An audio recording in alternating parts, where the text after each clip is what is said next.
اعوذ باللہ من الشیطان الرجیم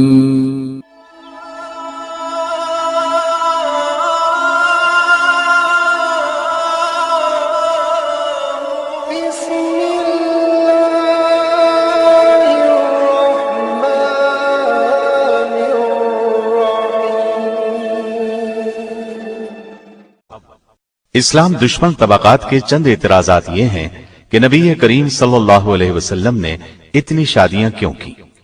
کیا یہ عورتوں کو تکلیف پہنچانے والی بات نہیں؟ کیا اس طرح ایک عورت کی حق تلفی نہیں ہوتی؟ نبی کریم صلی اللہ علیہ وسلم کے پاس اتنی شادیاں کرنے کا کیا جواز تھا؟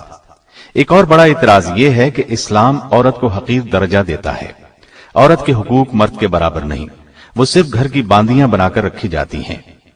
ان میں زیادہ الجھن والا مسئلہ یہ ہے کہ نبی کریم صلی اللہ علیہ وسلم نے اتنی شادیاں کیوں کی؟ پہلے ہم اس پر روشنی ڈالیں گے، پھر حقوق کی بات کریں گے، اور پھر اس کے بعد امہات المومنین کے حالات و واقعات ترتیب کے ساتھ بیان کریں گے۔ اللہ تعالیٰ کا فرمان ہے، لَقَدْ كَانَ لَكُمْ فِي رَسُولِ اللَّهِ أُسْوَةٌ حَسَنَةٌ، بے شک تمہارے لیے رسول اللہ صلی اللہ علیہ وسلم کی ذات میں بہترین نمونہ ہے۔ نبی کریم صلی اللہ علیہ وسلم چونکہ امت کے لیے نمونہ ہیں، اس لیے آپ نے ایک سے زائد شادیاں کی تاکہ آپ کے امتی بوقت ضرورت ایک سے زائد شادیاں کریں تو وہ اپنی بیویوں کے ساتھ اس طرح کا سلوک کریں جس طرح نبی کریم صلی اللہ علیہ وسلم نے اپنی بیویوں سے کیا۔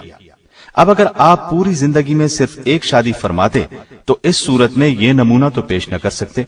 آپ نے سیدہ خدیجہ سے شادی کی تو ان کے انتقال تک دوسری شادی نہیں کی۔ یہ ان لوگوں کے لیے نمونہ ہے جن کی صرف ایک بیوی ہو۔ اب آگے چلیے، نبی کریم صلی اللہ علیہ وسلم کی حیات طیبہ کے بھی ایک عام انسان کی طرح دو پہلو تھے، ایک بیرون خانہ زندگی، دوسرے اندرون خانہ زندگی۔ اندرون خانہ زندگی کو آپ خانگی زندگی کہہ لیں۔ اب خانگی زندگی کے پہلوؤں کو آپ کی ازواج مطہرات ہی دنیا پر پیش کر سکتی ہیں۔ آپ نے جو 11 نکاح فرمائے ان کی غرض و غایت یہی تھی کہ عورتوں کی ایک کثیر تعداد آپ کی خانگی زندگی کو پیش کر سکے۔ شوہر کے رازوں سے جس قدر اس کی بیوی واقف ہو سکتی ہے اتنا کوئی دوسرا ہو ہی نہیں سکتا۔ اب نبی کریم صلی اللہ علیہ وسلم کی اندرون خانہ زندگی کو صرف ایک عورت بیان کرتی تو وہ شاید دنیا والوں کی نگاہ میں اس قدر یقینی بات نہ ہوتی، لیکن جب 11 عورتوں کی ایک جماعت نے آپ کی خانگی زندگی کو لوگوں کے سامنے پیش کیا تو آپ کے وہ حالات پورے وثوق کے ساتھ دنیا کے سامنے آئے جن پر یقین کیے بغیر چارہ نہ تھا۔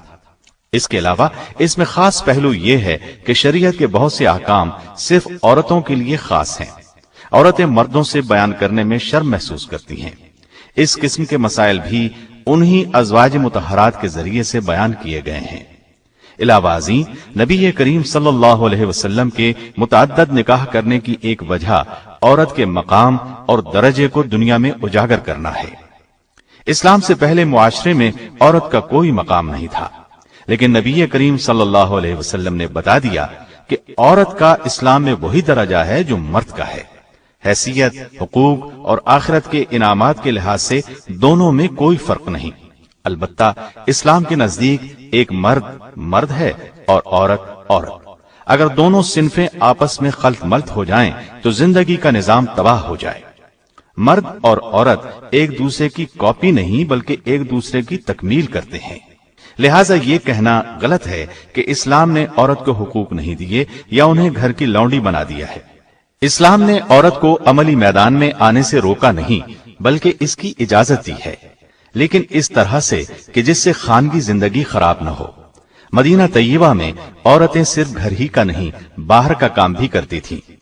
مرد تو زیادہ تر جہاد اور تبلیغ میں مصروف رہتے تھے، عورتوں نے گھر کے کاروبار کو سنبھال لیا تھا، یہاں تک کہ زراعت، باغبانی اور جانوروں کی دیکھ بھال بھی کرتی تھی۔ صدیق اکبر رضی اللہ عنہ کی بڑی صاحبزادی سیدہ اسما رضی اللہ عنہا کی شادی سیدنا زبیر رضی اللہ عنہ سے ہوئی۔ دونوں میاں بیوی ہجرت کر کے مدینے آ گئے۔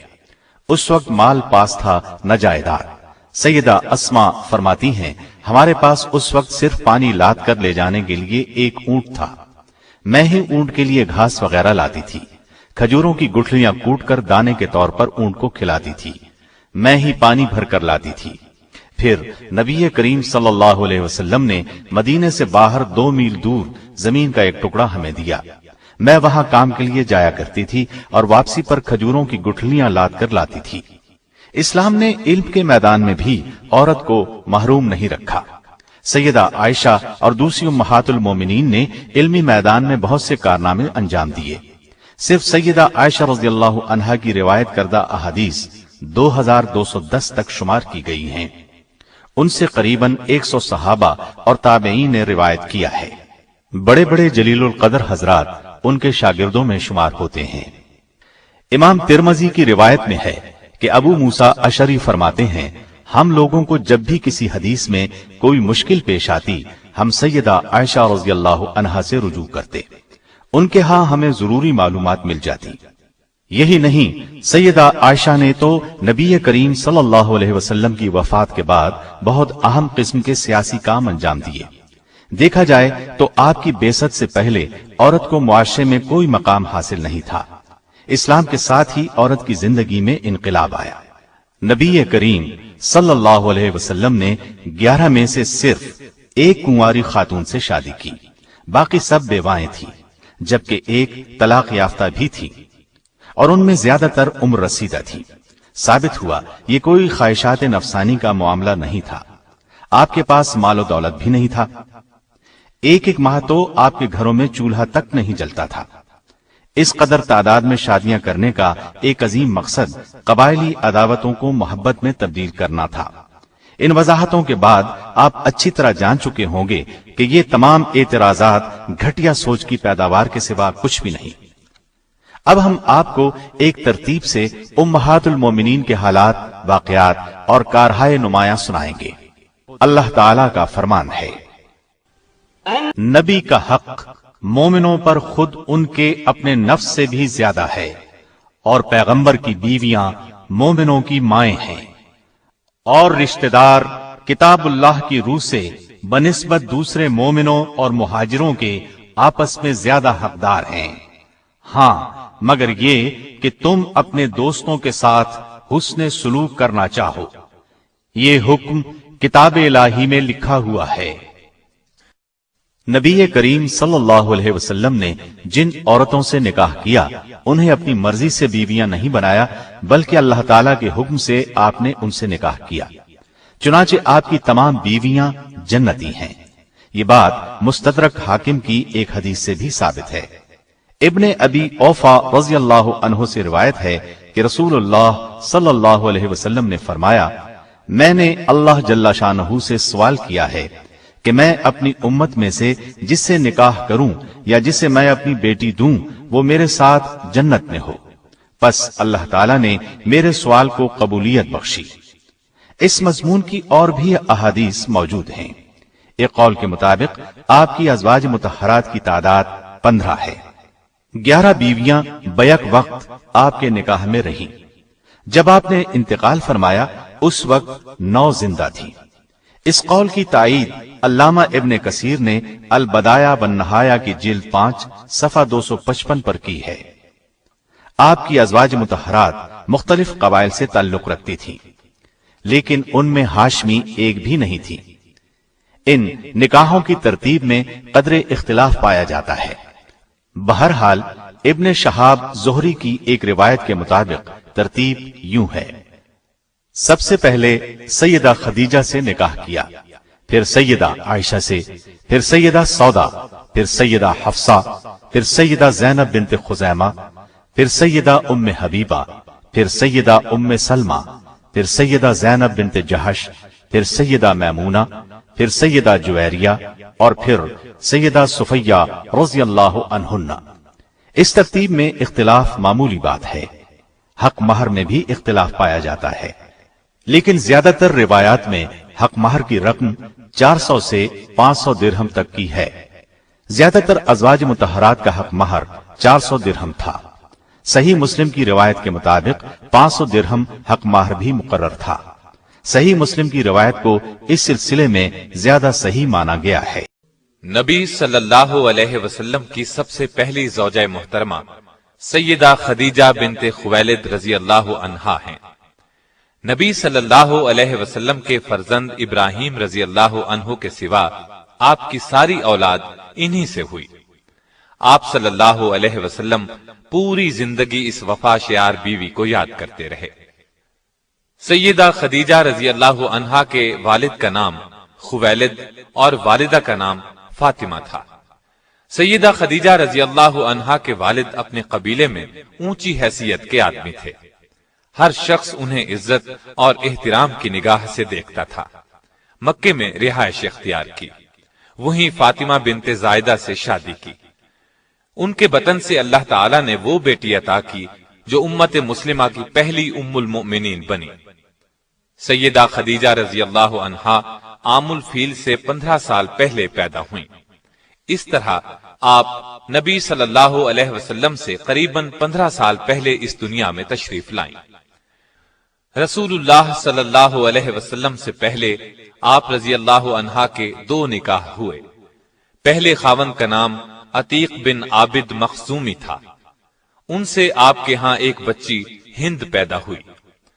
دوسرا نکاح ابو حالہ ہند بن نباش سے ہوا۔ ان سے آپ کے ہاں 2 بچے ہند اور حالہ پیدا ہوئے۔ بعض مورخین نے لکھا ہے کہ پہلا نکاح ابو حالہ سے ہوا تھا۔ عام الفیل سے 20 سال بعد فجار کی جنگ چھڑ گئی۔ اس میں خدیجہ رضی اللہ عنہا کے والد اور شوہر لڑائی کے لیے نکلے اور مارے گئے۔ آپ رضی اللہ عنہا کے خاندان کا پیشہ تجارت تھا۔ باپ اور شوہر کی موت کی وجہ سے تجارت کا بوجھ آپ پر آ پڑا، لیکن عرب معاشرے میں عورت کے لیے تجارت کا پیشہ بہت مشکل کام تھا۔ چنانچہ سیدہ خدیجہ اپنے رشتہ داروں کے ذریعے سے یہ کام لیتی تھیں۔ انہیں مال تجارت دے کر دوسرے ملکوں کی طرف روانہ کرتی۔ رشتہ داروں کو اس کام کا باقاعدہ معاوضہ دیا جاتا۔ اس زمانے میں رسول اللہ صلی اللہ علیہ وسلم بکریاں چرایا کرتے تھے۔ آپ لوگوں میں صادق اور امین مشہور ہو چکے تھے۔ آپ کی دیانتداری کی شہرت مکے میں چاروں طرف پھیل چکی تھی۔ یہ شہرت سیدہ خدیجہ رضی اللہ عنہا کو بھی پہنچی تو انہوں نے پیغام بھیجا کہ آپ میرا سامان تجارت لے کر جائیں۔ جو معاوضہ میں دوسروں کو دیتی ہوں اس سے 2 گنا دوں گی۔ رسول اللہ صلی اللہ علیہ وسلم نے پیشکش کو قبول فرما لیا۔ آپ کا یہ سفر تجارت انتہائی کامیاب رہا۔ چنانچہ تجارت کے اس سفر کے 2 ماہ 25 دن بعد خود سیدہ خدیجہ رضی اللہ عنہا نے نکاح کا پیغام بھجوایا۔ نبی صلی اللہ علیہ وسلم نے اپنے چچا کے مشورے سے اس پیغام کو قبول کر لیا۔ سیدہ خدیجہ رضی اللہ عنہا نہایت سمجھدار اور شریف خاتون تھیں۔ اللہ تعالی نے مال و دولت سے بھی نوازا تھا۔ اپنے قبیلے میں باعزت تھیں، اس لیے ہر شخص ان سے نکاح کا خواہش مند تھا، لیکن قدرت نے انہیں اپنے نبی صلی اللہ علیہ وسلم کے لیے منتخب کر لیا تھا۔ اس طرح نکاح کی تاریخ طے ہو گئی۔ مقررہ تاریخ کو آپ اپنے چچا ابو طالب، سیدنا حمزہ اور خاندان کے دوسرے لوگوں کے ساتھ سیدہ خدیجہ کے گھر تشریف لائے۔ ابو طالب نے نکاح کا خطبہ پڑھا۔ 12.5 اوقیہ حق مہر مقرر ہوا۔ یہ 500 طلائی درہم کے برابر تھا۔ اس طرح سیدہ خدیجہ رضی اللہ عنہا کو پہلی ام المؤمنین بننے کا شرف حاصل ہوا۔ آپ رضی اللہ عنہا کا پہلا لقب طاہرہ تھا۔ اس طرح آپ خدیجہ طاہرہ کے نام سے مشہور ہوئیں۔ نکاح کے وقت رسول اللہ صلی اللہ علیہ وسلم کی عمر 25 سال تھی۔ سیدہ خدیجہ کی عمر 40 سال کی تھی۔ نکاح کے بعد سرداران قریش اور دیگر لوگوں نے مبارکباد دی۔ نبی اکرم صلی اللہ علیہ وسلم کی زوجیت میں آنے کے بعد سیدہ خدیجہ نے اپنا سارا مال و اسباب آپ کے قدموں میں ڈھیر کر دیا۔ اس سے آپ کو روزی کمانے کی فکر سے نجات مل گئی۔ اب آپ تھے اور اللہ کی عبادت۔ سیدہ خدیجہ نے ہر مشکل اور پریشانی کے وقت نبی صلی اللہ علیہ وسلم کو تسلی دی، دلاسا دیا اور پریشانی دور کرنے کے لیے جو کچھ کر سکتی تھیں کرتی رہیں۔ مثلا جب آپ پر پہلی وحی یعنی اقرا بسم ربک الذی خلق غار حرا میں نازل ہوئی تو نبی اکرم صلی اللہ علیہ وسلم گھر تشریف لائے، بدن مبارک پر لرزہ طاری تھا۔ سیدہ خدیجہ رضی اللہ عنہا سے فرمایا مجھے کپڑا اوڑھا دیں۔ جب کچھ دیر بعد گھبراہٹ دور ہوئی تو غار حرا میں پیش آنے والا واقعہ سیدہ خدیجہ سے بیان کیا۔ سیدہ خدیجہ نے آپ کو تسلی دی اور کہا قسم ہے اس ذات کی جس کے قبضے میں میری جان ہے، میں امید رکھتی ہوں کہ آپ اس امت کے نبی ہوں گے۔ اس کے بعد سیدہ خدیجہ رضی اللہ عنہا آپ صلی اللہ علیہ وسلم کو اپنے چچا زاد بھائی ورقہ بن نوفل کے پاس لے گئیں۔ آپ نے پورا واقعہ سنایا۔ اس واقعے کو سن کر انہوں نے یقین کے لہجے میں کہا یہ وہی فرشتہ ہے جو موسیٰ علیہ السلام پر اترا تھا، کاش میں اس زمانے تک زندہ رہوں جب آپ کی قوم آپ کو وطن سے نکالے گی۔ اگر میں نے آپ کا وہ زمانہ پایا تو میں آپ کی ضرور مدد کروں گا۔ اللہ کے حکم سے جب آپ نے نبوت کا باقاعدہ اعلان فرمایا تب بھی سب سے پہلے سیدہ خدیجہ رضی اللہ عنہا ہی نے آپ کا پیغام قبول فرمایا اور ایمان لائیں۔ مردوں، عورتوں اور بچوں سبھی میں سب سے پہلے ایمان لائیں۔ آپ رضی اللہ عنہا نے نہ صرف نبوت کی تصدیق کی بلکہ آغاز اسلام میں آپ صلی اللہ علیہ وسلم کی سب سے بڑی مددگار بھی تھیں۔ آپ صلی اللہ علیہ وسلم کو چند سال تک کفار اذیت نہ دے سکے۔ اس میں بڑی حد تک سیدہ خدیجہ رضی اللہ عنہا کا اثر کام کر رہا تھا۔ مکے میں سیدہ خدیجہ کا بہت اثر رسوخ تھا۔ مشرکین نبی صلی اللہ علیہ وسلم کو جھٹلاتے تھے، اس سے آپ کو بہت صدمہ ہوتا، لیکن یہ صدمہ سیدہ خدیجہ کے پاس آ کر دور ہو جاتا تھا، اس لیے کہ وہ آپ صلی اللہ علیہ وسلم کی باتوں کی تصدیق کرتی اور مشرکین کے سلوک کو بے اثر کر دیتی تھیں۔ 7 نبوی میں قریش مکہ نے آپ صلی اللہ علیہ وسلم سے، آپ کے حامیوں سے اور بنو ہاشم سے تمام تر تعلقات توڑ لیے اور آپ صلی اللہ علیہ وسلم کو ان تمام لوگوں سمیت شیب ابی طالب میں رہنے پر مجبور کر دیا۔ وہاں آپ صلی اللہ علیہ وسلم کو 3 سال تک رہنا پڑا۔ یہ زمانہ سخت تکلیف دہ تھا۔ بچوں کے بھوک سے بلبلانے کی آوازیں سنائی دیتی تھیں۔ اس گھاٹی میں سیدہ خدیجہ بھی آپ صلی اللہ علیہ وسلم کے ساتھ تھیں۔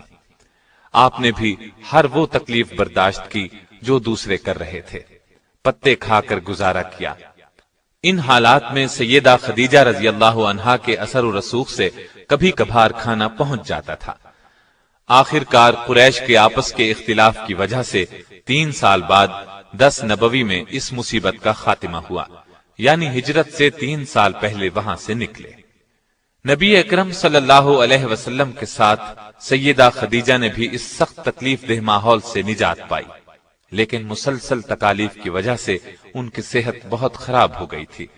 آخر کار رمضان 10 نبوی میں اس دار فانی سے دار آخرت کی طرف انتقال فرما گئیں۔ انا للہ و انا الیہ راجعون۔ وفات کے وقت آپ رضی اللہ عنہا کی عمر 64 سال 6 ماہ تھی۔ اس وقت تک شریعت میں نماز جنازہ کا حکم نہیں تھا، اس لیے آپ رضی اللہ عنہا کو اسی طرح دفن کر دیا گیا۔ رسول اللہ صلی اللہ علیہ وسلم خود ان کی قبر میں اترے اور سب سے زیادہ غمگسار بیوی کو قبر کی آغوش میں رکھا۔ آپ رضی اللہ عنہا کی قبر جنت المعلا میں ہے۔ آپ کی وفات کے سال کو عام الحزن قرار دیا گیا۔ بخاری اور مسلم کی ایک حدیث ہے کہ ایک مرتبہ جبریل علیہ السلام نے نبی علیہ السلام سے عرض کیا، سیدہ خدیجہ رضی اللہ عنہا آپ کے پاس برتن میں کھانے کی کوئی چیز لا رہی ہیں، جب وہ آئیں تو انہیں اللہ تعالیٰ کا اور میرا سلام کہہ دیجیے گا۔ نسائی کی ایک روایت کے الفاظ یوں ہیں، جبریل بارگاہ نبوت میں حاضر ہوئے اور کہا، حق تعالی شانہ سیدہ خدیجہ کو سلام کہتے ہیں۔ سیدہ نے یہ سن کر فرمایا کہ حق تعالی خود سلام یعنی سراپا سلامتی ہے، اور جبریل پر بھی سلامتی ہو، اور آپ صلی اللہ علیہ وسلم پر بھی سلام اور اللہ کی رحمت ہو۔ سیدہ خدیجہ کی ایک اور بڑی فضیلت یہ ہے کہ ان کی زندگی میں رسول اللہ نے کوئی دوسری شادی نہیں کی۔ معلوم ہوا آپ ان سے بہت محبت کرتے تھے۔ بخاری اور مسلم کی روایات کے مطابق آپ نے انہیں جنت میں ایسے محل کی بشارت دی جو موتی کا ہوگا، بلکہ مسند احمد میں روایت ہے کہ رسول اللہ صلی اللہ علیہ وسلم نے فرمایا، مجھے حکم دیا گیا ہے کہ میں خدیجہ کو جنت میں ایک ایسے محل کی بشارت دوں جو موتیوں سے بنا ہوا ہوگا، جس میں شور و غل اور محنت و مشقت نہیں ہوگی۔ سیدہ خدیجہ کی وفات کے بعد آپ صلی اللہ علیہ وسلم اکثر انہیں یاد کرتے اور تعریف فرماتے تھے۔ نبی صلی اللہ علیہ وسلم سیدہ کی زندگی میں ان کی سہیلیوں سے اچھا سلوک فرماتے تھے اور انتقال کے بعد بھی ان سے اچھا سلوک کرتے رہے۔ جب کوئی چیز آتی تو آپ اس میں سے کچھ حصہ الگ کرتے اور فرماتے، یہ خدیجہ کی فلاں سہیلی کو دے آؤ۔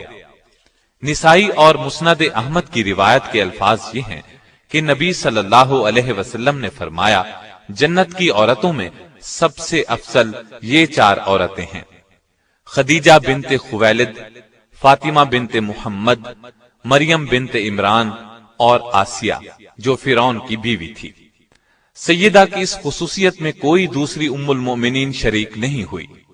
بخاری، مسلم اور مسند احمد کی ایک روایت میں سیدہ خدیجہ کو تمام جہانوں کی عورتوں سے بہتر فرمایا۔ آپ کے پہلے خاوند سے ایک بیٹے ہند تھے، یہ آپ کے ساتھ ہی ایمان لے آیا۔ انہی کی نسبت سے آپ رضی اللہ عنہا کی کنیت ام ہند تھی۔ رسول اللہ صلی اللہ علیہ وسلم سے سیدہ خدیجہ کے ہاں 6 بچے ہوئے، 2 صاحبزادے جو بچپن میں فوت ہو گئے اور 4 صاحبزادیاں۔ ان کی تفصیل یہ ہے، قاسم رسول اللہ صلی اللہ علیہ وسلم کے سب سے بڑے صاحبزادے تھے، انہی کے نام پر آپ کی کنیت ابو القاسم تھی۔ بچپن میں مکے میں انتقال کر گئے۔ دوسرے صاحبزادے عبداللہ تھے، یہ بھی کم عمری میں ہی انتقال کر گئے۔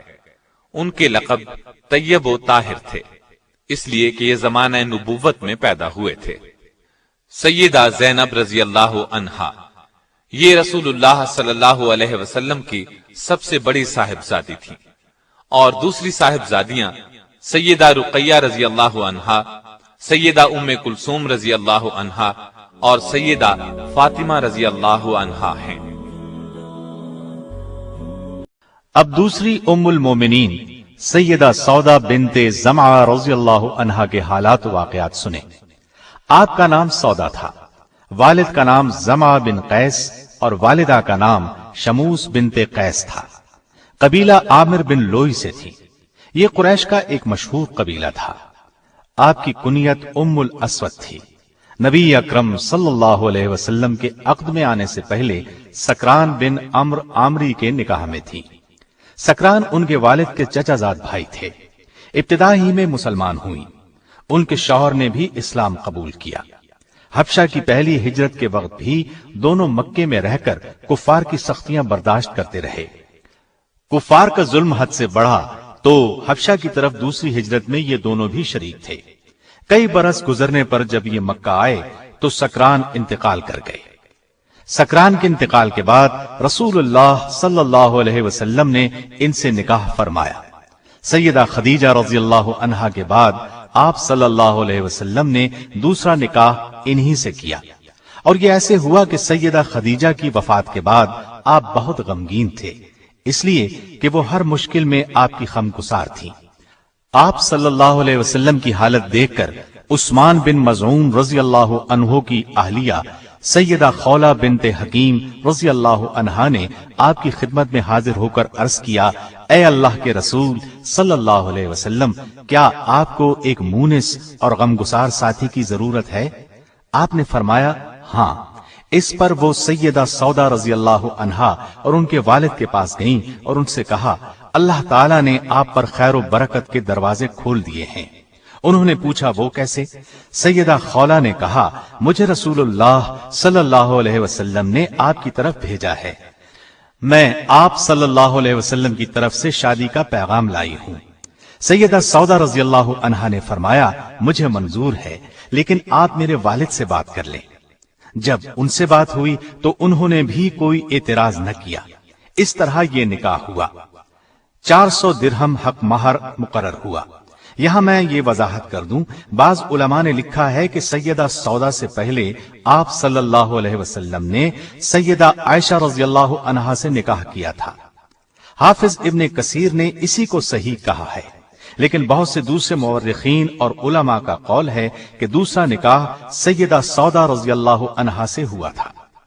سیدہ سودا رضی اللہ عنہا کے مکمل حالات کتابوں میں زیادہ نہیں ملتے۔ نبوت کے 13ویں سال نبی کریم صلی اللہ علیہ وسلم نے ہجرت فرمائی اور مدینے تشریف لے گئے۔ وہاں سے آپ نے زید بن حارثہ رضی اللہ عنہ کو مکہ مکرمہ بھیجا تاکہ وہ سیدہ سودا اور دوسرے اہل خانہ کو مدینے لے آئیں۔ ان کے آنے سے پہلے ہی آپ صلی اللہ علیہ وسلم نے ان کے لیے رہائش کا بندوبست کر دیا۔ 10 ہجری میں رسول اللہ صلی اللہ علیہ وسلم نے حج کیا۔ اس موقع پر سیدہ سودا رضی اللہ عنہا بھی ساتھ تھیں۔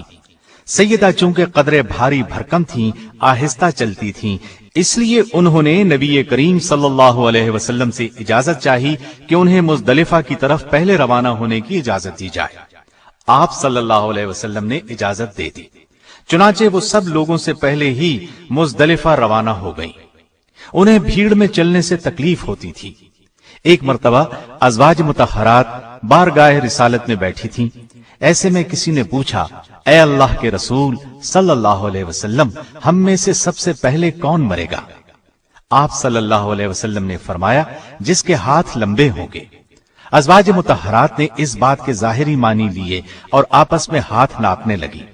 سب سے بڑا اور لمبا ہاتھ سیدہ سودا کا تھا، لیکن جب سب سے پہلے سیدہ زینب رضی اللہ عنہا کا انتقال ہوا تو انہیں معلوم ہوا کہ ہاتھ کی لمبائی سے آپ صلی اللہ علیہ وسلم کا مقصد سخاوت اور فیاضی تھا۔ طبقات ابن سعد کی روایت کے مطابق آپ کا انتقال خلافت امیر معاویہ رضی اللہ عنہ کے دور میں ہوا۔ ایک روایت یہ بھی ہے کہ سیدنا عمر رضی اللہ عنہ کے دور خلافت میں انتقال ہوا۔ آپ کے ہاں آپ کے پہلے خاوند سکران سے ایک فرزند پیدا ہوئے تھے، ان کا نام عبد الرحمن تھا۔ وہ جنگ جلولہ میں شہید ہوئے۔ نبی کریم صلی اللہ علیہ وسلم سے آپ کے ہاں کوئی اولاد نہیں ہوئی۔ آپ سب سے زیادہ دراز قد اور موٹاپے کی طرف مائل تھی۔ کتب احادیث میں آپ سے صرف 5 احادیث روایت کی گئی ہیں، ان میں سے ایک صحیح بخاری میں بھی ہے۔ آپ نبی کریم صلی اللہ علیہ وسلم کے اخلاق کی جیتی جاگتی تصویر تھیں۔ اطاعت اور فرمانبرداری تو ان میں کوٹ کوٹ کر بھری ہوئی تھی۔ سیدنا ابو ہریرہ رضی اللہ عنہ فرماتے ہیں کہ نبی اکرم صلی اللہ علیہ وسلم نے حجۃ الوداع کے موقع پر تمام ازواج مطہرات کو مخاطب کر کے فرمایا اس حج کے بعد اپنے گھروں میں بیٹھنا۔ چنانچہ سیدہ سودا اور سیدہ زینب بنت جحش نے اس حکم کی نہایت سختی سے تعمیل کی۔ سیدہ سودا رضی اللہ عنہا نے تو اس فرمان پر اس شدت کے ساتھ عمل کیا کہ کبھی حج پر بھی نہ گئیں۔ فرمایا کرتی تھیں میں حج اور عمرہ دونوں کر چکی ہوں اور اب رسول اللہ صلی اللہ علیہ وسلم کے حکم کے مطابق گھر سے نہ نکلوں گی۔ سیدہ سودا رضی اللہ عنہا حد درجے سخی تھیں۔ اس صفت میں بھی آپ کا خاص مقام ہے۔ درہم و دینار سے انہیں کوئی محبت نہیں تھی، اللہ کے راستے میں خرچ کر دیتی تھیں۔ ایک مرتبہ سیدنا عمر رضی اللہ عنہ نے سیدہ کی خدمت میں درہموں کی بھری ایک تھیلی بھیجی۔ لانے والے سے پوچھا اس میں کیا ہے؟ انہوں نے بتایا درہم ہیں۔ فرمایا کھجوروں کی طرح اب درہم بھی تھیلی میں بھیجے جانے لگے ہیں۔ یہ کہہ کر تمام کے تمام تقسیم کر دیے۔ آپ نے نبی کریم صلی اللہ علیہ وسلم سے الگ ہونے کے خوف سے اپنی باری عائشہ صدیقہ رضی اللہ عنہا کو دے دی۔ رسول اللہ صلی اللہ علیہ وسلم نے ان کی اس بات کو منظور فرما لیا۔ اس بارے میں اللہ تعالی نے یہ آیت نازل فرمائی، اور اگر کسی عورت کو اپنے خاوند کی طرف سے زیادتی یا بے رغبتی کا اندیشہ ہو تو میاں بیوی پر کچھ گناہ نہیں کہ آپس میں کسی چیز پر صلح کر لیں، اور صلح بہتر چیز ہے۔ اب آپ ام المؤمنین سیدہ عائشہ صدیقہ رضی اللہ عنہا کے حالات و واقعات سنیں۔ آپ رضی اللہ عنہا کا نام عائشہ جبکہ لقب صدیقہ تھا، کنیت ام عبداللہ تھی۔ آپ کے والد کا نام عبداللہ بن ابی قحافہ تھا، لیکن ان کو ابو بکر کے نام سے پکارا جاتا تھا۔ آپ کی والدہ کا نام ام رومان بنت عامر تھا۔ آپ باپ کی طرف سے قریشی اور ماں کی طرف سے کنانیہ تھیں۔ اس حساب سے سیدہ عائشہ رضی اللہ عنہا کا نسب نبی اکرم صلی اللہ علیہ وسلم سے 7ویں پشت پر اور ماں کی طرف سے 11ویں پشت پر مل جاتا ہے۔ آپ کے ہاں کوئی اولاد نہیں ہوئی۔ رسول اللہ صلی اللہ علیہ وسلم نے فرمایا تھا، تم اپنے بھانجے عبداللہ بن زبیر کے نام پر اپنی کنیت رکھ لو۔ جب عبداللہ بن زبیر پیدا ہوئے تو سیدہ عائشہ رضی اللہ عنہا انہیں گود میں اٹھا کر آپ کی خدمت میں لائیں، تو اس وقت آپ نے فرمایا، یہ عبداللہ ہے اور تم ام عبداللہ۔ دراصل عرب میں کنیت شرافت کا نشان تھی، اس لیے ہر مرد اور عورت اپنی کنیت ضرور رکھتا تھا۔ آپ رضی اللہ عنہا کی والدہ ام رومان کا پہلا نکاح عبداللہ ازدی سے ہوا تھا۔ عبداللہ ازدی کی وفات کے بعد سیدنا ابو بکر کے نکاح میں آئے۔ ان کے ہاں ابو بکر صدیق رضی اللہ عنہ سے صرف 2 بچے پیدا ہوئے، سیدنا عبد الرحمن رضی اللہ عنہ اور سیدہ عائشہ رضی اللہ عنہا۔ سیدہ عائشہ نبوت کے 4تھے سال پیدا ہوئیں۔ صحیح بخاری میں سیدہ عائشہ رضی اللہ عنہا کا اپنا بیان ہے کہ 6 سال کی عمر میں نبی صلی اللہ علیہ وسلم کے ساتھ میرا نکاح ہوا اور 9 سال کی عمر میں رخصتی ہوئی۔ اب میں نکاح کے طے ہونے کی تھوڑی سی تفصیل بیان کرتا ہوں۔ سیدہ خدیجہ رضی اللہ عنہا نبوت کے 10ویں سال انتقال کر گئیں۔ رسول اللہ صلی اللہ علیہ وسلم غمگسار بیوی کی وفات کے بعد اکثر غمگین رہتے تھے۔ صحابہ کرام نے یہ صورتحال دیکھ کر آپ سے اس بارے میں بات کی اور تجویز پیش کی کہ آپ دوسرا نکاح کر لیں۔ آپ نے فرمایا، ٹھیک ہے۔ صحیح بخاری میں ہے کہ نبی صلی اللہ علیہ وسلم کی طرف سے عائشہ صدیقہ رضی اللہ عنہا کے ساتھ نکاح کرنے کا پیغام سیدہ عائشہ کے ولی اور والد سیدنا ابو بکر صدیق رضی اللہ عنہ کو پہنچا تو انہوں نے کہا، میں تو آپ صلی اللہ علیہ وسلم کا بھائی ہوں، تو عائشہ کا نکاح آپ سے کیسے ہو سکتا ہے؟ اس پر نبی صلی اللہ علیہ وسلم نے فرمایا، تم میرے دینی بھائی ہو، نسبی نہیں، لہٰذا میرے ساتھ عائشہ کا نکاح ہو سکتا ہے، وہ میرے لیے حلال ہے۔ اس طرح نبی صلی اللہ علیہ وسلم کے ساتھ عائشہ رضی اللہ عنہا کا نکاح ہوا اور حق مہر 500 درہم مقرر ہوا۔ نکاح بہت سادگی سے ہوا۔ سیدہ عائشہ فرماتی ہیں کہ نبی اکرم صلی اللہ علیہ وسلم نے ایک روز فرمایا، اے عائشہ، نکاح سے پہلے تم مجھے 2 مرتبہ دکھائی گئیں۔ جبریل ریشم کے کپڑے میں کوئی چیز لپیٹ کر لائے اور کہا، یہ آپ کی بیوی ہیں۔ میں نے کپڑے کو کھولا تو وہ تم تھیں۔ چنانچہ میں نے کہا، اگر یہ اللہ تعالیٰ کا فیصلہ ہے تو اللہ ضرور کرے گا۔ امام سہیلی نے الاجابہ میں لکھا ہے کہ اس میں شک نہیں، انبیاء کا خواب وہی ہوتا ہے۔ گویا بذریعہ وحی نبی صلی اللہ علیہ وسلم کو اس نکاح کے بارے میں بتایا گیا۔ نکاح کے بعد 3 سال تک سیدہ عائشہ رضی اللہ عنہا اپنے میکے میں رہی۔ ہجرت کے بعد انتہائی سادگی سے رخصتی ہوئی۔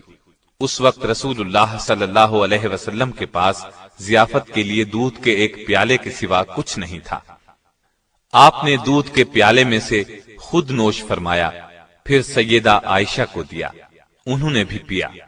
رخصتی کے وقت آپ کی عمر 9 سال تھی۔ رخصتی شوال 1 ہجری میں ہوئی۔ بعض اہل علم نے کہا کہ رخصتی 2 ہجری میں ہوئی۔ سیدہ عائشہ رضی اللہ عنہا کا حجرہ چھوٹا سا تھا، دیواریں مٹی کی تھیں، چھت کھجور کے پتوں اور ٹہنیوں کی تھی۔ ان کے اوپر کمبل ڈال دیا گیا تھا تاکہ بارش میں نہ ٹپکے۔ چھت کی بلندی اتنی تھی کہ آدمی ہاتھ سے چھو سکتا تھا۔ دروازے پر ایک پٹ کا کواڑ تھا جو ساری عمر کبھی بند نہ ہوا۔ پردے کے طور پر ایک کمبل دروازے پر پڑا رہتا۔ یہ تو حجرے کی کیفیت تھی۔ اس کے اندر کی کل کائنات ایک چارپائی، ایک چٹائی، ایک بستر اور ایک کھجور کی چھال بھرا تکیہ، کھجوریں رکھنے کے لیے ایک دو مٹکے، پانی رکھنے کا ایک برتن اور پانی پینے کے لیے ایک پیالے پر مشتمل تھی۔ گھر میں کھانا پکانے کی نوبت بہت کم آتی تھی۔ خود سیدہ عائشہ رضی اللہ عنہا فرماتی ہیں، کبھی بھی 3 روز متواتر ایسے نہیں گزرے کہ خاندان نبوت نے پیٹ بھر کر کھانا کھایا ہو۔ 3 چاند گزر جاتے، گھر میں آگ نہیں جلتی تھی، صرف چوہارے اور پانی پر گزارا تھا۔ فتح خیبر کے بعد آسانی ہوئی تو آپ نے ازواج مطہرات کے سالانہ اخراجات مقرر کر دیے، لیکن دوسروں کی امداد کرنے کی وجہ سے یہ سامان کبھی بھی کافی نہیں ہوتا تھا۔ اس تنگ دستی کے باوجود آپ صلی اللہ علیہ وسلم کی گھریلو زندگی نہایت خوشگوار تھی۔ آپ کی پوری زندگی میں سیدہ عائشہ اور دوسری ازواج مطہرات کی گزر بسر اسی صورت میں ہوتی رہی۔ نبی اکرم صلی اللہ علیہ وسلم نے انتقال فرمایا تو سارا عرب اسلام کے ماتحت ہو چکا تھا۔ تمام صوبوں سے دولت کے انبار مدینے آ رہے تھے، لیکن جس روز نبی اکرم صلی اللہ علیہ وسلم کا انتقال ہوا اس روز سیدہ عائشہ کے گھر میں ایک دن کے گزارے کا سامان بھی نہیں تھا۔ سیدنا صدیق اکبر کے زمانے میں ازواج مطہرات کو خیبر کی پیداوار سے بدستور مقررہ غلہ ملتا رہا۔ سیدنا عمر نے اپنے دور میں ان کے نقد وظائف مقرر فرما دیے۔ سیدہ عائشہ کو 12,000 درہم سالانہ ملتے تھے، جبکہ باقی ازواج مطہرات کو 10,000 درہم ملتے تھے۔ یہاں قابل ذکر بات یہ ہے کہ جس روز سیدہ عائشہ کو یہ وظیفہ ملتا تھا اس شام بھی گھر میں فاقہ ہوتا تھا، اس لیے کہ وہ سب کچھ تقسیم کر دیتی تھی۔ نبی صلی اللہ علیہ وسلم کو سیدہ عائشہ سے بہت محبت تھی اور یہ بات صحابہ کو بھی بخوبی معلوم تھی، چنانچہ یہ حضرات بھی اسی روز تحائف وغیرہ بھیجتے تھے جس روز آپ کی باری سیدہ عائشہ کے ہاں ہوتی تھی۔ آپ اکثر سیدہ کے ساتھ ایک ہی برتن میں کھانا تناول فرماتے تھے اور عموماً اسی جگہ سے بوٹی اور ہڈی کھاتے جس جگہ سے سیدہ عائشہ نے کھائی ہوتی۔ ایک سفر میں سیدہ عائشہ آپ کے ساتھ تھیں۔ آپ نے صحابہ کرام رضوان اللہ علیہم اجمعین کو آگے بڑھ جانے کا حکم دیا اور سیدہ سے فرمایا، آؤ دوڑ لگا، دیکھیں کون آگے نکلتا ہے۔ چنانچہ دوڑ شروع ہوئی۔ سیدہ دبلی پتلی تھیں، آگے نکل گئیں۔ کئی سال بعد پھر اسی قسم کا موقع آیا۔ آپ نے فرمایا، آؤ دوڑ لگائیں۔ اس وقت تک سیدہ بھاری بھرکم ہو گئی تھی۔ اس مرتبہ آپ آگے نکل گئے اور فرمایا، یہ اس روز کا جواب ہے۔ ایک مرتبہ رسول اللہ صلی اللہ علیہ وسلم نے فرمایا، عائشہ، جب تم مجھ سے خوش ہوتی یا ناراض ہوتی ہو تو مجھے پتہ چل جاتا ہے۔ سیدہ نے پوچھا، وہ کیسے؟ آپ نے فرمایا، ناراض ہوتی ہو تو کہتی ہو ابراہیم کے رب کی قسم، خوش ہوتی ہو تو کہتی ہو محمد کے رب کی قسم۔ یہ سن کر سیدہ نے عرض کیا، اے اللہ کے رسول، صرف زبان سے نام چھوڑتی ہوں، دل میں تو آپ ہی بسے ہوتے ہیں۔ گھر میں اگرچہ خادمہ موجود تھی لیکن نبی صلی اللہ علیہ وسلم کا ہر کام سیدہ عائشہ صدیقہ اپنے ہاتھوں سے کرتی تھیں۔ آٹا خود پیستی تھیں، خود گوندتی تھیں، کھانا خود پکاتی تھیں، آپ کا بستر اپنے ہاتھ سے بچھاتی تھیں، وضو کا پانی خود لا کر دیتی تھیں، قربانی کے اونٹوں کا قلادہ خود بڑھتی تھیں، آپ صلی اللہ علیہ وسلم کے سر میں کنگھی خود کرتی تھیں، کپڑے خود دھوتی تھیں اور سوتے وقت مسواک اور پانی آپ کے سرہانے خود رکھتی تھیں۔ ہر معاملے میں آپ کی پسند اور خوشی کا ہر وقت خیال رکھتی تھی۔ شعبان 5 ہجری میں حضرت عائشہ صدیقہ رضی اللہ عنہا کے ساتھ ایک عجیب واقعہ پیش آیا۔ اس واقعے نے نہ صرف آپ کی بلکہ خود رسول اللہ صلی اللہ علیہ وسلم کی زندگی مبارک میں بھی ہلچل مچا دی۔ اس واقعے کو واقعہ افک کہتے ہیں۔ یہ واقعہ صحیح بخاری اور دوسری کتب احادیث میں بھی موجود ہے۔ شعبان 5 ہجری میں نبی اکرم صلی اللہ علیہ وسلم نے غزوہ بنی مستلق کے لیے سفر کی تیاری کی۔ صحابہ رضی اللہ عنہم کی ایک اچھی بھلی تعداد آپ کے ساتھ تھی۔ منافقوں کو اندازہ تھا کہ اس معرکے میں کوئی خونریز جنگ تو ہوگی نہیں، لہٰذا ان کی بھی بڑی تعداد اسلامی فوج میں شامل ہو گئی۔ اس سے پہلے منافق اتنی بڑی تعداد میں کبھی شامل نہیں ہوئے تھے۔ اس سفر میں سیدہ عائشہ رضی اللہ عنہا آپ صلی اللہ علیہ وسلم کے ساتھ تھیں۔ چلتے وقت آپ نے اپنی بڑی بہن سیدہ اسما رضی اللہ عنہا کا ہار پہننے کے لیے مانگ لیا۔ وہ ہار آپ کے گلے میں تھا۔ اس زمانے میں پردے کا حکم نازل ہو چکا تھا، اس لیے سیدہ اپنے ہودج میں سوار ہوئیں۔ جب انہیں اتارا جاتا تو ہودج سمیت اتارا جاتا۔ ہودج پر پردے لٹکے رہتے۔ اس زمانے میں آپ بہت کمزور اور دبلی پتلی تھی، چنانچہ ہودج اٹھانے والوں کو کچھ محسوس نہیں ہوتا تھا کہ سیدہ اس میں سوار بھی ہیں یا نہیں۔ غزوہ بنی مستلق سے واپسی پر مدینے کے قریب ایک مقام پر نبی اکرم صلی اللہ علیہ وسلم نے قیام فرمایا۔ رات کے پچھلے پہر قافلے کو روانگی کا حکم پہلے ہی دے دیا گیا تھا، لیکن سیدہ کو اس حکم کا علم نہیں تھا۔ قافلے کی روانگی سے کچھ دیر پہلے سیدہ اپنے ہودج سے نکل کر قضائے حاجت کے لیے قافلے سے دور نکل کر آڑ میں چلی گئیں۔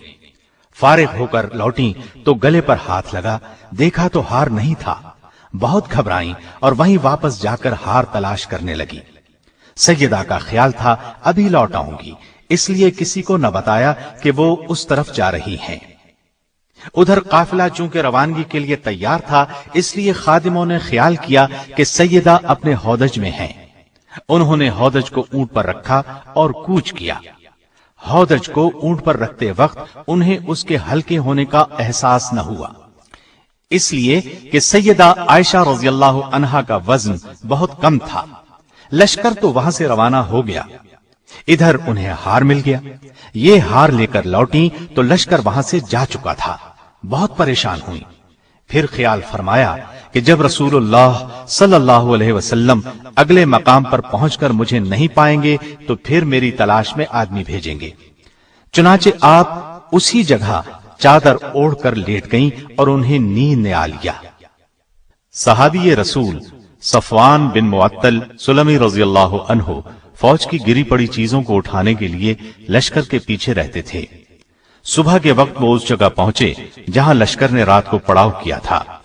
اس جگہ پہنچتے ہی اچانک ان کی نظر سیدہ عائشہ رضی اللہ عنہا پر پڑی۔ دیکھتے ہی انہوں نے آپ کو پہچان لیا، اس لیے کہ پردے کے حکم سے پہلے انہوں نے سیدہ کو دیکھا ہوا تھا۔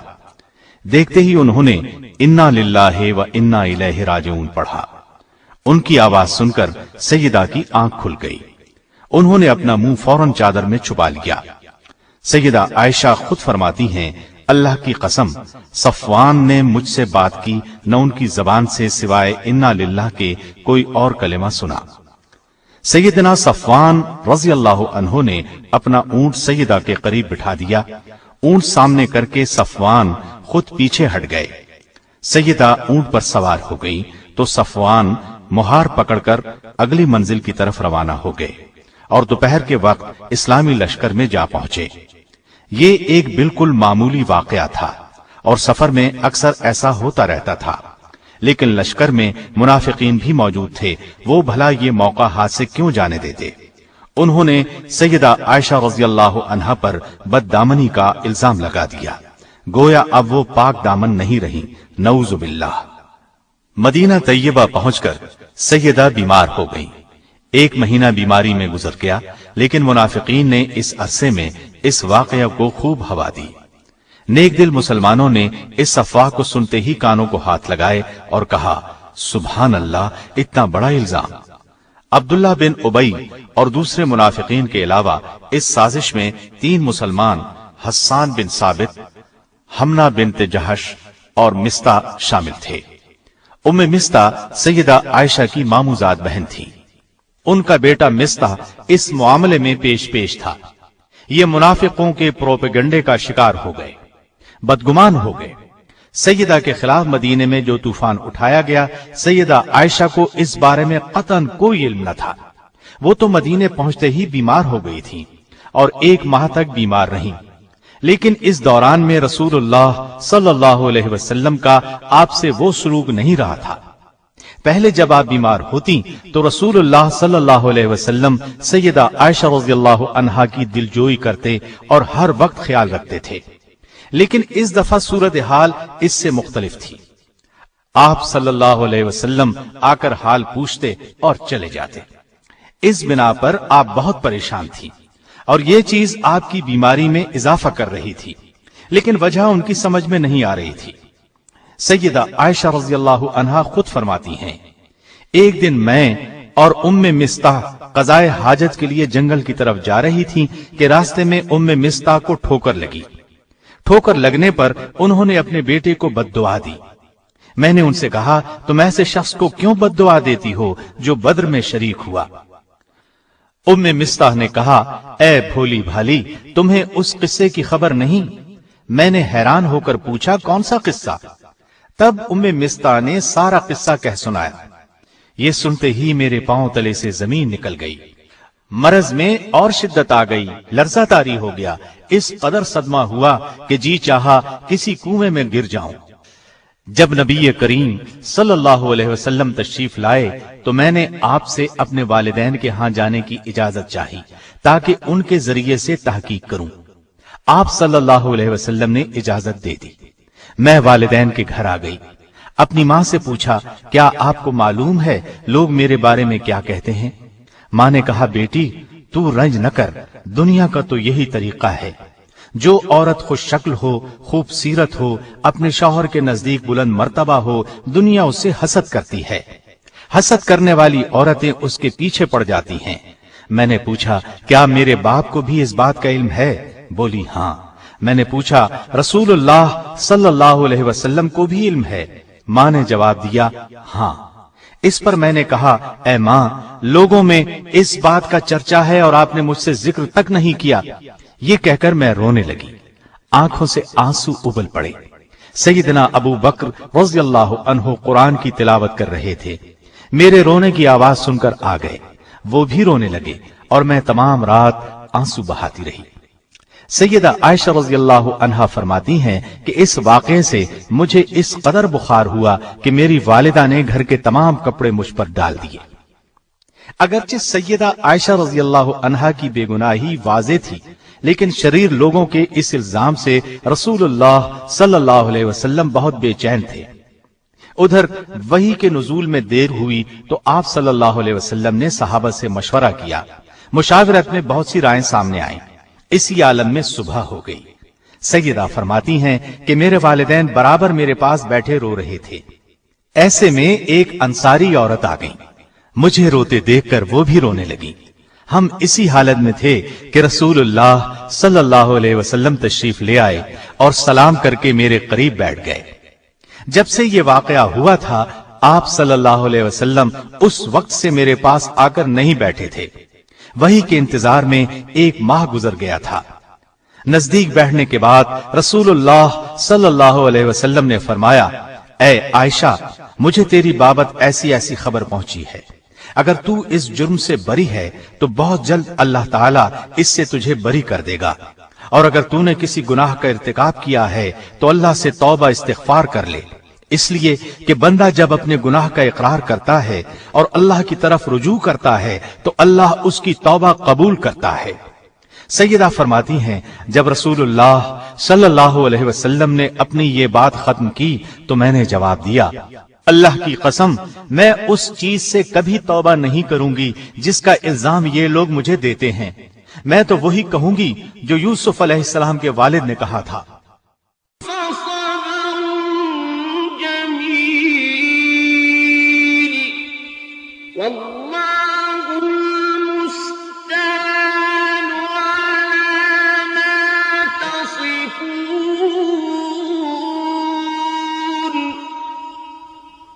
اور یہ کہہ کر میں بستر پر جا کر لیٹ گئی۔ اس وقت مجھے یقین ہو چکا تھا کہ اللہ تعالیٰ میری مدد ضرور فرمائے گا۔ مجھے اس بات کا تصور بھی نہیں تھا کہ اللہ تعالیٰ میرے بارے میں ایسی وحی نازل فرمائے گا جس کی تلاوت ہمیشہ ہوتی رہے گی۔ رسول اللہ صلی اللہ علیہ وسلم ابھی اپنی جگہ سے اٹھے نہیں تھے کہ اچانک وحی کے آثار نمودار ہوئے۔ باوجود سردی کے آپ صلی اللہ علیہ وسلم کی پیشانی مبارک سے موتیوں کی طرح پسینے کے قطرے ٹپکنے لگے۔ جو ہی وحی کا نزول ختم ہوا، آپ صلی اللہ علیہ وسلم کا چہرہ انور مسرت اور خوشی سے چمک اٹھا۔ آپ نے مسکراتے ہوئے پیشانی سے پسینہ پونچھا، میری طرف متوجہ ہوئے اور پہلا کلمہ جو آپ صلی اللہ علیہ وسلم کی زبان مبارک سے نکلا وہ یہ تھا: عائشہ، تمہیں خوشخبری ہو، بے شک اللہ تعالیٰ نے تمہاری برات نازل کی ہے۔ یہ سنتے ہی میری والدہ نے کہا، عائشہ اٹھو، اپنے خاوند کا شکریہ ادا کرو۔ اس پر میں نے کہا، میں اپنے اللہ کا شکر ادا کروں گی جس نے میری برات نازل فرمائی، میں کسی اور کی ممنون نہیں۔ اس کے بعد نبی کریم صلی اللہ علیہ وسلم نے فرمایا، اللہ تعالیٰ نے تمہاری برات میں یہ آیات نازل فرمائی ہیں: تحقیق جو لوگ یہ بہت بڑا طوفان باندھ لائے ہیں یہ بھی تم ہی میں سے ایک جماعت ہے، تم اسے اپنے لیے برا نہ سمجھو بلکہ یہ تو تمہارے حق میں بہتر ہے۔ ہاں، ان میں سے ہر شخص پر اتنا ہی گناہ ہے جتنا اس نے کمایا ہے، اور ان میں سے جس نے اس کے بہت بڑے حصے کو سر انجام دیا ہے اس کے لیے عذاب بھی بہت بڑا ہے۔ اس بات کو سنتے ہی مسلمان مردوں اور مسلمان عورتوں نے اپنے لیے نیک گمان کیوں نہ کیا اور کیوں نہ کہا، یہ سری بہتان ہے، اور اس پر 4 گواہ کیوں نہ لائے؟ پس جب یہ لوگ گواہ نہیں لائے تو یہ لوگ یقیناً اللہ کے نزدیک جھوٹے ہیں۔ اگر تم پر دنیا اور آخرت میں اللہ کا فضل اور مہربانی نہ ہوتی تو یقیناً تم نے جس بات کے چرچے شروع کر رکھے تھے اس بارے میں تمہیں سخت عذاب پہنچتا، جبکہ تم اسے اپنی زبانوں سے نقل در نقل کرنے لگے اور اپنے منہ سے وہ بات نکالنے لگے جس کی تمہیں تحقیق نہ تھی۔ تم اسے ہلکی بات سمجھتے رہے جبکہ اللہ کے نزدیک بہت بڑی بات تھی۔ اور تم نے ایسی بات کو سنتے ہی کیوں نہ کہہ دیا کہ ہمیں ایسی بات منہ سے نکالنی بھی لائق نہیں؟ تمہیں یہ کہنا چاہیے تھا، یا اللہ تو پاک ہے، یہ تو بہت بڑا بہتان اور تہمت ہے۔ اللہ تعالیٰ تمہیں نصیحت کرتا ہے کہ آئندہ ایسی حرکت نہ کرنا اگر تم ایمان والے ہو، اور اللہ تعالیٰ تمہارے لیے اپنے احکام واضح طور پر بیان کرتا ہے، اور اللہ علیم اور حکیم ہے۔ تحقیق جو لوگ مسلمانوں میں برائی پھیلانے کے آرزو مند رہے ہیں ان کے لیے دنیا اور آخرت میں دردناک عذاب ہے، اور اللہ خوب جانتا ہے اور تم نہیں جانتے۔ اور اگر تم پر اللہ کا فضل اور رحم نہ ہوتا تو تم تباہ ہو جاتے۔ بے شک اللہ شفقت کرنے والا اور رحیم ہے۔ جو ہی نبی کریم صلی اللہ علیہ وسلم یہ آیات تلاوت کر کے فارغ ہوئے، سیدنا ابو بکر رضی اللہ عنہ اٹھے اور سیدہ عائشہ رضی اللہ عنہا کی پیشانی کو چوم لیا۔ اس کے بعد آپ صلی اللہ علیہ وسلم مسجد میں تشریف لائے اور مجمع عام میں ان آیات کی تلاوت فرمائی۔ پھر ان 3 حضرات مصطح بن اساسہ، حسان بن ثابت اور حمنہ بنت جحش رضی اللہ عنہم پر حد قذف جاری کی۔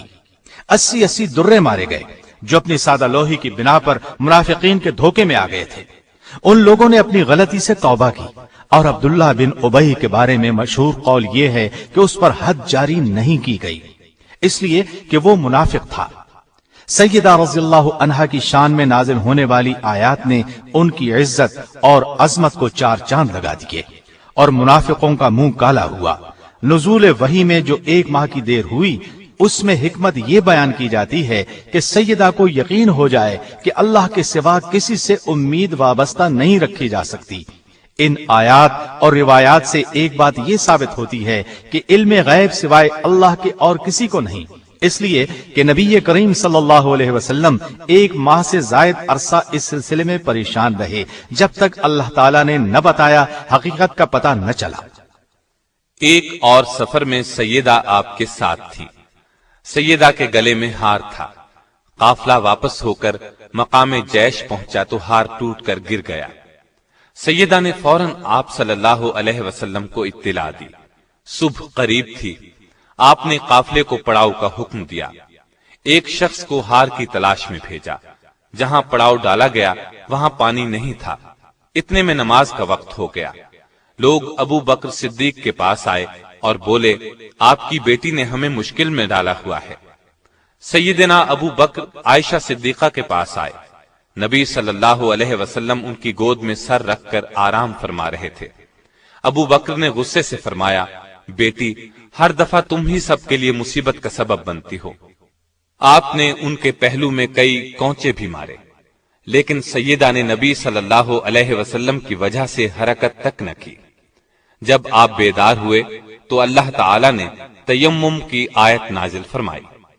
اس آیت میں مسلمانوں کو بتایا گیا کہ پانی نہ ملنے کی صورت میں تیمم کر کے نماز ادا کرو۔ یہ سہولت حاصل ہونے پر ابو بکر رضی اللہ عنہ کو خاص مسرت ہوئی۔ آپ نے 3 بار کہا، بیٹی، بلا شک تو بڑی مبارک ہے۔ صحابہ نے تیمم کر کے نماز ادا کی تو تمام صحابہ بے حد خوش ہوئے۔ اس وقت صحابہ نے کہا، یہ ابو بکر کے گھرانے کی برکت ہے، اور یہ پہلی برکت نہیں، ان کی وجہ سے اور بھی بہت سی آسانیوں کے حکم نازل ہو چکے ہیں۔ سیدہ عائشہ جوانی میں بیوہ ہو گئیں۔ آپ رضی اللہ عنہا نے رسول اللہ صلی اللہ علیہ وسلم کے ساتھ صرف 9 سال گزارے۔ رسول اللہ صلی اللہ علیہ وسلم کی وفات کے وقت عائشہ صدیقہ رضی اللہ عنہا کی عمر صرف 18 برس تھی۔ نبی صلی اللہ علیہ وسلم نے اپنی زندگی کے آخری دن سیدہ عائشہ کے حجرے میں گزارے، انہی کی آغوش میں انتقال فرمایا۔ آپ کی تدفین آپ ہی کے حجرے میں ہوئی۔ آپ کے بعد سیدہ نے 50 سال بیوگی کی زندگی گزاری۔ نبی صلی اللہ علیہ وسلم کے بعد سیدہ عائشہ صدیقہ رضی اللہ عنہا کے والد خلیفہ بنے، 2.25 سال تک خلیفہ رہے، پھر ان کا بھی وقت آن پہنچا۔ ان کے بعد سیدنا فاروق اعظم خلیفہ ہوئے۔ ان کے زمانے میں تمام ازواج مطہرات کو 10-10 ہزار اور سیدہ عائشہ کو 12,000 سالانہ وظیفہ دیا جاتا تھا۔ جو ہی یہ سالانہ خرچ ملتا غریبوں میں تقسیم کر دیا جاتا۔ سیدہ عائشہ رضی اللہ عنہا سیدنا عثمان، سیدنا علی اور سیدنا حسن بن علی رضی اللہ عنہم کے ادوار خلافت میں بقید حیات رہیں، حتیٰ کہ سیدنا امیر معاویہ رضی اللہ عنہ کی مدت خلافت ختم ہونے سے 2 سال پہلے 17 رمضان المبارک 58 ہجری کو انتقال کیا۔ اس وقت آپ رضی اللہ عنہا کی عمر 63 برس تھی۔ اس حساب سے انہوں نے خلافت معاویہ میں اپنی عمر کے آخری 18 سال بسر کیے۔ آپ کی وفات پر سارا مدینہ بلکہ پوری دنیا اسلام غم میں ڈوب گئی۔ اللہ تعالی نے آپ کو اولاد مرحمت نہیں فرمائی۔ سیدہ عائشہ کے دل میں اللہ کا خوف کوٹ کوٹ کر بھرا ہوا تھا، اپنا سب کچھ خیرات کر دیا کرتی تھی، یہاں تک کہ روزہ افطار کرنے کے لیے بھی کچھ نہ بچاتی۔ نبی صلی اللہ علیہ وسلم کے ساتھ رات کو تہجد پڑھا کرتی تھی، اکثر روزے رکھتی تھی، حج کی سختی سے پابندی کرتی تھی، غلام آزاد کرنے کا بہت شوق تھا۔ ایک مرتبہ 40 غلام آزاد کیے۔ پردے کا خاص خیال رکھتی تھی۔ آپ رضی اللہ عنہا کی روایت کردہ احادیث کی تعداد 2210 ہے۔ ان میں سے صحیح بخاری اور صحیح مسلم میں 286 احادیث ہیں۔ آپ رضی اللہ عنہا صرف قرآن اور حدیث کے علوم ہی نہیں جانتی تھیں، بلکہ تاریخ، ادب، خطابت اور شاعری میں بھی انہیں مہارت تھی۔ عورتیں اکثر ان سے مسائل پوچھنے کے لیے آتی۔ نبی صلی اللہ علیہ وسلم آپ کے حق میں دعا فرمایا کرتے تھے، اے اللہ، عائشہ کے اگلے پچھلے، پوشیدہ اور ظاہر تمام گناہوں کو اپنے دامن مغفرت سے ڈھانپ لے۔ آپ یہ دعا سن کر بہت خوش ہوتی۔ سیدہ عائشہ کی ایک خاص خصوصیت یہ بھی ہے کہ سیدنا جبریل علیہ السلام نے سیدہ کو سلام کیا۔ اللہ تعالیٰ نے آسمان سے آپ کی برات بذریعہ وحی نازل کی۔ پوری 10 آیات اس سلسلے میں نازل ہوئیں۔ آپ کے علاوہ رسول اللہ صلی اللہ علیہ وسلم کے نکاح میں کوئی اور کنواری نہیں آئی۔ رسول اللہ صلی اللہ علیہ وسلم سیدہ کے بستر پر ہوتے تو وہیں وحی آ جاتی۔ یہ شرف کسی اور زوجہ مطہرہ کے حصے میں نہیں آیا۔ اللہ تعالی نے اپنے نبی کی روح اس وقت قبض فرمائی جب آپ کا سر سیدہ کے سینے سے لگا ہوا تھا۔ انتقال بھی اسی رات ہوا جس رات ان کی باری تھی۔ آپ صلی اللہ علیہ وسلم انہی کے حجرے میں دفن ہوئے۔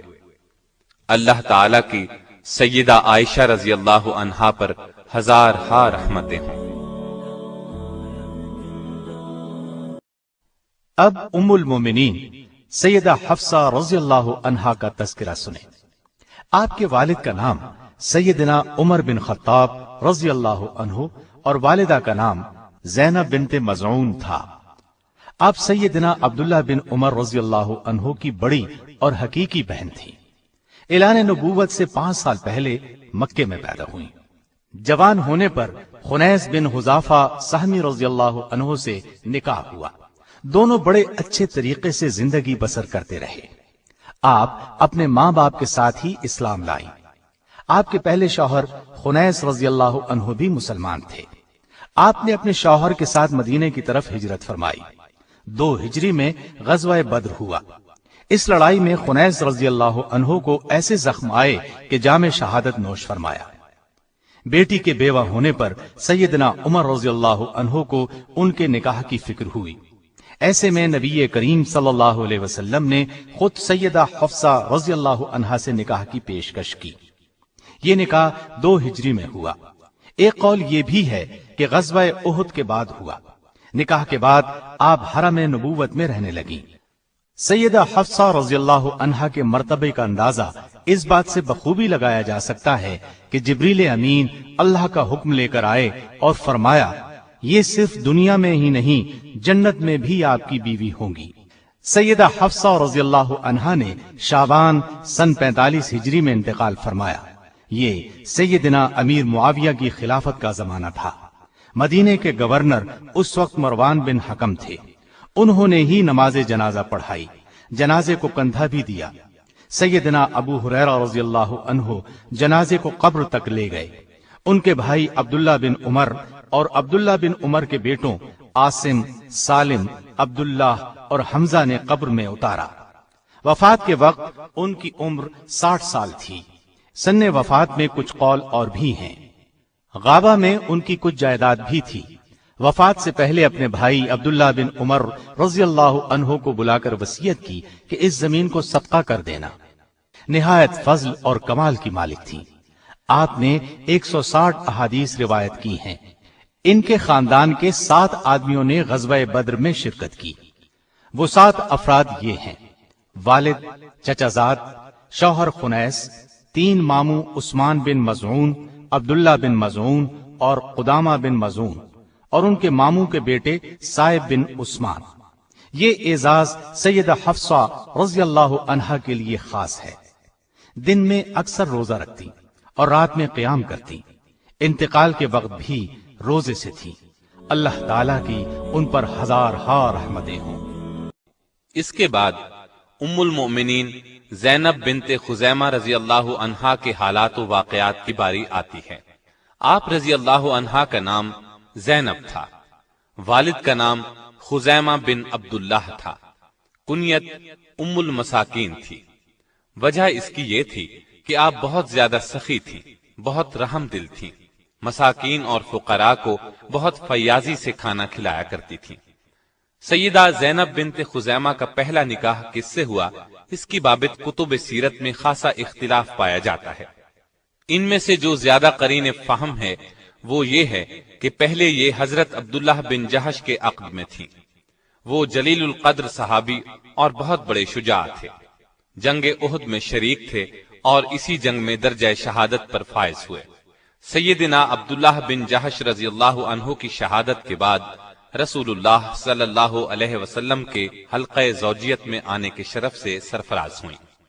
رسول اللہ صلی اللہ علیہ وسلم سے عقد کے وقت سیدہ زینب کی عمر 30 سال کے لگ بھگ تھی۔ اس نکاح کا مہر 12 اوقیہ یعنی 500 درہم مقرر ہوا۔ نبی اکرم صلی اللہ علیہ وسلم سے نکاح پر ابھی 3 مہینے گزرے تھے کہ سیدہ زینب رضی اللہ عنہا وفات پا گئیں۔ ان کی وفات ربیع الاول کے آخری دنوں میں ہوئی۔ سیدہ خدیجہ کے بعد پہلی بیوی ہیں جنہوں نے آپ کی زندگی میں انتقال فرمایا۔ آپ نے خود نماز جنازہ پڑھائی، جنت البقیع میں دفن ہوئی۔ اللہ تعالیٰ کی ان پر ہزارہا رحمتیں ہوں۔ ام المومنین سیدہ ام سلمہ رضی اللہ عنہا کے تذکرے کی۔ ماں باپ نے نام ہند رکھا، والد کا نام ابو امیہ تھا، جو مکے کے ایک مشہور فیاض اور مخیر بزرگ تھے۔ ان کی فیاضی اور سخاوت کا یہ عالم تھا کہ سفر میں جاتے تو پورے قافلے کے اخراجات خود برداشت کرتے۔ اسی بنا پر وہ ذات الراکب کے لقب سے ملقب تھے۔ سیدہ ام سلمہ رضی اللہ عنہا نے چونکہ ایک فراخ دل، وسیع حوصلہ اور فیاض باپ کے زیر سایہ تربیت پائی تھی، اس لیے وہ بھی انہی اوصاف سے متصف تھیں۔ والدہ کا نام عاتقہ بنت عامر تھا۔ والد کا تعلق قریش کے مشہور خاندان بنو مخزوم سے تھا اور والدہ بنو فراس سے تھی۔ آپ کا پہلا نکاح عبداللہ بن عبد الاسد سے ہوا، جو ابو سلمہ کے نام سے معروف تھے۔ ام سلمہ کے چچا زاد اور نبی کریم صلی اللہ علیہ وسلم کے رضائی بھائی تھے۔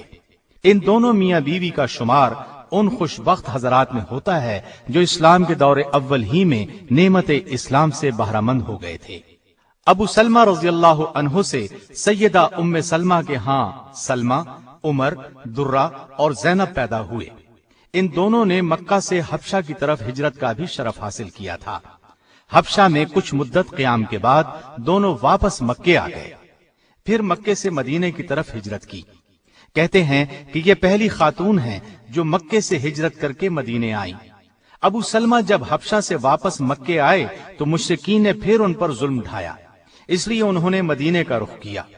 ام سلمہ رضی اللہ عنہا کا ہجرت مدینہ کا واقعہ بڑا دردناک ہے۔ خود ہی بیان کرتی ہیں کہ اپنے شوہر ابو سلمہ کے ساتھ ہجرت کا ارادہ کیا۔ ان کا کم عمر لڑکا سلمہ بھی ساتھ تھا۔ ام سلمہ کے گھر والے رکاوٹ بن گئے اور بولے، تم اکیلے مدینے جا سکتے ہو لیکن ہماری بیٹی کو ساتھ نہیں لے جا سکتے۔ مجبوراً انہوں نے اپنی بیوی کو وہیں چھوڑا اور مدینے چلے گئے۔ ام سلمہ اپنے گھر آ گئی۔ اس وقت ان کی گود میں دودھ پیتا بچہ تھا۔ ام سلمہ کے گھر والوں نے انہیں شوہر کے ساتھ ہجرت کرنے نہیں دی اور ابو سلمہ کے گھر والوں نے ان سے بچہ بھی چھین لیا۔ اب حالت یہ تھی کہ ابو سلمہ مدینے میں تھے، ام سلمہ اپنے گھر میں اور بچہ ابو سلمہ کے ماں باپ کے پاس تھا۔ ظاہر ہے یہ صورت ام سلمہ کے لیے کس قدر اذیت ناک تھی۔ خاوند کی جدائی، اوپر سے بچے کی جدائی کوئی معمولی واقعہ نہ تھا۔ ان کی حالت خراب ہو گئی۔ روزانہ گھر سے بے قراری کے عالم میں نکل کر مقام ابطح میں بیٹھ کر رویا کرتی۔ یہ ایک ٹیلا تھا جس پر یہ گریہ زاری کرتی۔ عرصے تک یہی کیفیت رہی مگر کسی کو ذرا ترس نہ آیا۔ آخر ان کے خاندان کے ایک شخص نے انہیں روتا دیکھا تو اس کا دل بھر آیا۔ ام سلمہ رضی اللہ عنہا کے لیے رحم کے جذبات ابھر آئے۔ گھر آ کر اس نے لوگوں کو جمع کیا اور کہا، اس بے بس اور ناتواں عورت پر کیوں ظلم ڈھاتے ہو؟ اسے اپنے شوہر کے پاس جانے دو اور اس کا بچہ بھی اسے دے دو۔ اس شخص نے یہ الفاظ اس انداز سے کہے کہ آخر سب نے اس کی بات مان لی۔ بچہ ان کے حوالے کر دیا اور مدینے جانے کی اجازت دے دی گئی۔ اب اپنے بچے کو لیے اونٹ پر سوار ہوئیں اور مدینے کا راستہ لیا۔ ساتھ کوئی مرد نہیں تھا، تنہا تھی اور راستہ طویل تھا۔ تنعیم کے مقام پر پہنچی تو کلید بردار عثمان بن طلحہ نے انہیں دیکھ لیا۔ یہ اس وقت تک مسلمان نہیں ہوئے تھے۔ کعبے کی چابی ان کے خاندان کے پاس چلی آ رہی تھی۔ انہوں نے دیکھ کر پہچان لیا اور کہا، ام سلمہ ہیں۔ ان کے خاوند ابو سلمہ سے ان کے بہت اچھے تعلقات تھے۔ عثمان نے پوچھا، کہاں کا ارادہ ہے؟ ام سلمہ رضی اللہ عنہا نے کہا، مدینے کا۔ عثمان نے پوچھا، کوئی ساتھ ہے؟ آپ نے فرمایا، اللہ اور یہ بچہ۔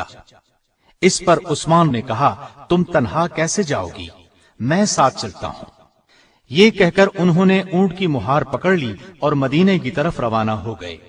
سیدہ ام سلمہ رضی اللہ عنہا بیان کرتی ہیں کہ عثمان راستے میں کہیں ٹھہرتے تو اونٹ کو بٹھا کر خود دور کسی درخت کے نیچے چلے جاتے اور میں نیچے اتر جاتی۔